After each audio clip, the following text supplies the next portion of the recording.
সম্পূর্ণ ফ্রিতে কোনো টাকা ছাড়া গ্রাহক সেবা নিশ্চিত করার লক্ষ্যে আমরা এই মিটারগুলো সম্পূর্ণ তাদেরকে ফ্রি দেওয়া হবে। কোনো প্রকার টাকা বা অর্থ তাদের কাছ থেকে নেওয়া হয়নি।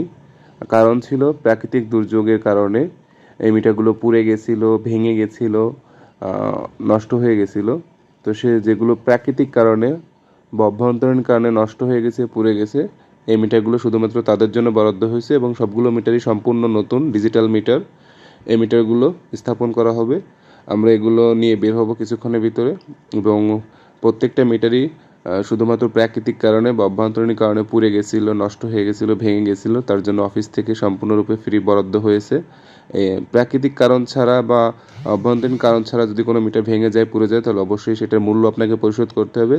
তাছাড়া যদি প্রাকৃতিক কারণে ঝড় বৃষ্টি বা কোনো কারণে বজ্রপাত হয়ে আপনার মিটার পুড়ে যায়, ভেঙে যায় বা নষ্ট হয়ে যায়, তাহলে অবশ্যই সেই মিটারগুলো আপনাকে ফ্রি দেওয়া হবে। তার জন্য অফিসে কোনো প্রকার টাকা দেওয়া লাগবে না বা জমা দিতে হবে না। শুধুমাত্র অফিসে গিয়ে অন পয়েন্ট বা এক অবস্থানে সেবা নামে একটি ফর্ম আছে, সেই ফর্মটি পূরণ করে আপনি অফিসে জমা দিলেই 3 থেকে 5 দিনের ভিতরে আপনার মিটারটা পেয়ে যাবেন। ধন্যবাদ।